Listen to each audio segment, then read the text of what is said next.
You looked at your account last week. Paycheck came in, like it always does, and you started running the mental math, the car payment, the mortgage or rent, the utilities that always come in higher than expected, groceries, the credit card. You add it all up, subtract it all out, and there's still something left. Not a lot, but something. You know there's something left because you've done this calculation before. It's a calculation every man with a stable job runs at least once a week, usually on Monday mornings or Friday afternoons, when the wallet and the mood change shifts. The problem is what happens after. 3 weeks later, you check the balance and it's not there. No receipt from an expensive dinner, no flight, no single object you can point to and say, that was it, the money is gone, and you don't know where. You didn't buy anything, you didn't do anything, and the money is gone. This isn't a discipline problem. This isn't irresponsibility. It has a mechanism, and that mechanism has a name. Only nobody told you what it was, because most people who talk about money would rather sell you a spreadsheet than show you what's happening on the inside. Today, I'm going to show you. There's a man named Marcus, 39 years old, federal employee for 13 years, the kind of salary that other people in the family glance at with quiet envy. They don't say it, but everyone knows Marcus is doing fine.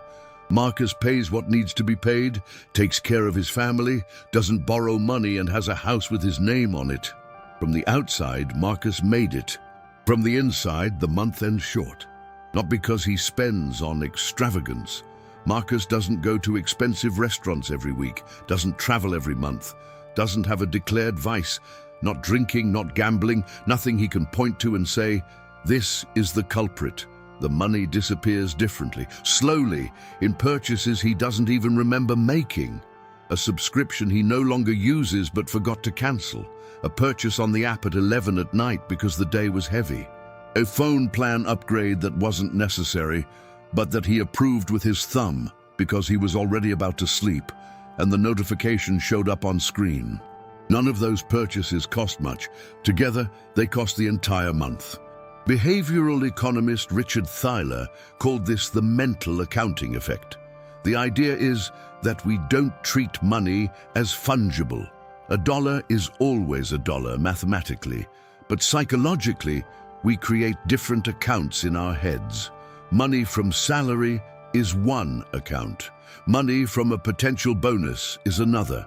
Money we get back by returning something on sale is yet another. And within each account, the level of permission we give ourselves to spend is completely different. Marcus knows he has a budget, but when he's tired, the budget is a mental account filed in a folder that requires energy to open, and he has no energy. Here's the point most people miss. Marcus's problem isn't the money, it's what work doesn't resolve. Marcus has a stable job. That guarantees predictability. But predictability isn't satisfaction, it's the absence of uncertainty. Those are completely different things. You can have total certainty about what's going to happen tomorrow and not want it to happen. That's exactly what Marcus lives every Monday. He knows what he's going to have. He knows it's going to be there. And some part of him doesn't want to go. That gap between material security and existential dissatisfaction is the territory where emotional spending lives. Psychologist Paul Ekman identified that unresolved negative emotions seek an exit. The mind doesn't tolerate tension without an anchor. When you don't process the exhaustion, the frustration, the sense that the day was a waste of your life, the mind looks for compensation. And the fastest, most accessible, most socially accepted form of compensation in a world with a debit card on your phone is the impulsive purchase. You're not buying because you want the object. You're buying because you want the relief. And the relief lasts 20 minutes. Then it passes, the object stays, and the money is gone. There's a phrase I once heard from someone who'd been in the same position for 15 years without ever asking for a promotion. He said, "I spend when I need to remind myself I still have control over something." That phrase stuck with me Because it names with precision what compensatory spending actually is. It's not pleasure, it's control. It's the only space where you press a button and something happens immediately. No meeting, no manager approval, no waiting. You press, it arrives, done. That mechanism is ancient. It's not weakness of character, it's emotional engineering. The brain doing exactly what it was designed to do when it detects tension and can't find an exit. The problem is that mechanism was designed to last days or weeks in a savanna environment, not to run every Monday, Tuesday, Wednesday on a loop. Marcus has no vacation planned. Marcus is not going to take the course he's been meaning to take for 2 years. Marcus hasn't opened the investment account he promised himself he'd open in January. Not because he doesn't have the money, he does, but because the money kept leaking away in small amounts from the accumulated exhaustion of a professional life that pays the bills and pays nothing else. That's compensatory spending, not luxury. It's cheap relief with the price tag of everything you wanted to build. Now let me show you the 3 layers of this mechanism, because understanding it on the surface changes nothing. The change comes when you see the whole mechanism from the inside out. The first layer is the trigger. Compensatory spending doesn't happen randomly. It has time patterns, emotional patterns, and relational patterns. For most men with stable employment, the primary trigger is the end of specific days. Not any day. Days where there was a gap between the effort invested and the recognition received. You worked hard. Nobody said anything. Or worse, someone said something, but about a different problem. The tension builds and has nowhere to go. Second trigger, decisions you couldn't make. When your agency was denied, it doesn't have to be a big decision. It can be a detail, a suggestion that wasn't heard, an idea that wasn't considered. The ego takes a microfracture. Small, but it accumulates. And when the accumulation reaches a critical level, any purchase you can make without asking anyone for permission becomes relief. Third trigger, involuntary comparison. You don't have to be looking to compare in order to compare. The comparison happens when you see what someone else has, the house, the trip, the ease of their conversation, and you feel the distance, not as declared envy, as a twinge you don't name that goes to live in the back of your neck for the rest of the afternoon. Any one of these triggers alone can activate the cycle. When 2 or 3 show up on the same day, the cycle is nearly guaranteed. The second layer is the justification pattern. Compensatory spending almost never shows up without disguise. The mind creates permission narratives that feel completely reasonable in the moment. I worked hard this week. I deserve it. It's just this once. It's a small amount, it won't make a difference. I saved on something else, I can spend here. Those narratives are sophisticated enough to pass through your rational filter. They don't feel like rationalization. They feel like logic. Marcus uses that second layer all the time without realizing it. When he approves the phone plan upgrade at 11 at night, the narrative that passes through his head in under 3 seconds is, I need more data because work requires it. Technically, not a lie, but technically not true enough to justify the expense. It's a half-truth the mind offers as a ticket in. The third layer, and this is the one that hurts most, is the invisible cost. It's not the amount of the purchase. It's what you didn't build with that amount. Marcus, who spends $200 a month on compensatory purchases over 13 years, didn't lose $200. He lost the equivalent of months of compounded investment. He lost the trip that would have actually mattered to his life. He lost the financial cushion that would have changed the salary negotiation he never had because he had nowhere to land his confidence. The visible cost of compensatory spending is the purchased object. The invisible cost is the version of you that wasn't built because the money was gone before you decided what to do with it. Before we continue, I need to show you something I built after understanding exactly what we're talking about here. It's called the Free Your Mind Kit, 3 tools that work together.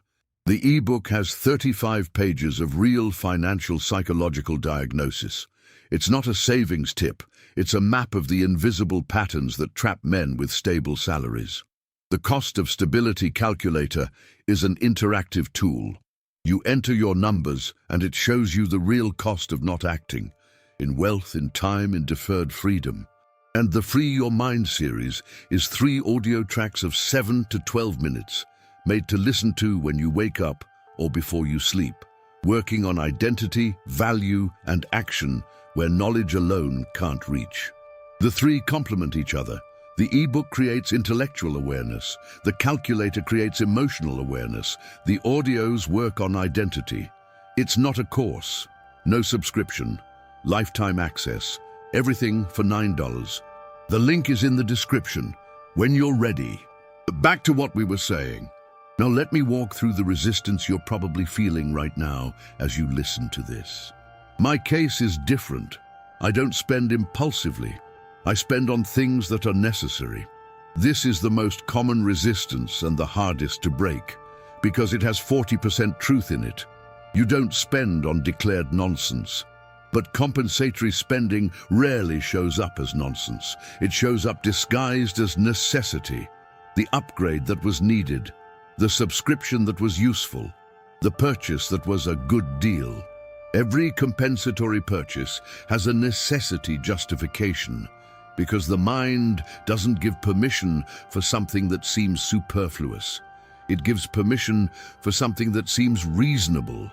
So the question isn't, do I spend on necessary things?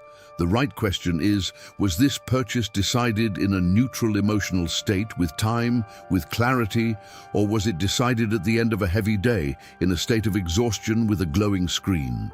The second resistance is temporal, but I saved so much this month that this expense doesn't matter. That's Thaler's mental accounting effect applied in reverse. The saving you did yesterday is in a different mental account than today's expense. You're not using the savings, you're creating emotional permission based on them. The third resistance is existential. But I work so hard, can't I give myself anything? You can, you should. The problem isn't spending, it's spending in the wrong state, at the wrong hours, for the wrong reasons. The difference between intentional spending and compensatory spending isn't in the amount spent, it's in the state of the person deciding. Intentional spending is a choice made with clarity. Compensatory spending is an emotional reflex disguised as choice. Marcus did something different 6 months ago. He didn't cut expenses. He didn't make a budget. He didn't download a spending tracker app. Those apps are useful, but they attack the symptom, not the cause. What Marcus did was simpler and harder at the same time. He started naming his emotional state before any purchase. It doesn't need to be elaborate, doesn't need to be 40 minutes of meditation. It's a 30-second pause between the impulse and the click, where he asks one question: what am I trying to solve with this? Most of the time, the answer wasn't, I need this product. It was, I want to exit this emotional state. And when the answer was that, the purchase stopped making sense. Because a product bought at 11 at night doesn't resolve the exhaustion of 13 years of unrecognized work. It resolves it for 20 minutes. Then the exhaustion comes back and the money doesn't. In the 6 months that followed, Marcus didn't drastically cut anything, but what was left at the end of the month was different. Not because he spent less numerically, but because spending stopped being relief and went back to being choice. And when spending is choice, it has direction. And when it has direction, the money goes somewhere you'll remember later. I'm not telling you that you need to become an ascetic. I'm not. I'm telling you that the version of you that you imagine, who has more freedom, more options, who wakes up on a Monday without that weight in his stomach, is not going to appear just because more months passed with the same paycheck. It's going to appear when the money you have today starts obeying the choices you make during the day, instead of the emotions you process at night. The money that disappears without you buying anything doesn't disappear from lack of mathematics. It disappears because the work that pays the bills doesn't pay what you needed to feel. And until you name what you needed to feel, it's going to keep disappearing. The money is the symptom. What it points to is the account you haven't opened yet. You know now what Marcus didn't know 6 months ago. The question is what you do with that. If what you heard here made sense, the Free Your Mind kit goes deeper. The link is in the description. And if you want to tell me what this video opened for you, leave a word in the comments below. Just one, the word that describes what you recognized. I read everyone. Subscribe to the channel, not because I post tips, because I change perspectives, and perspective is what changes before the money changes. The account balance is going to stay the same until you decide you don't want it to be.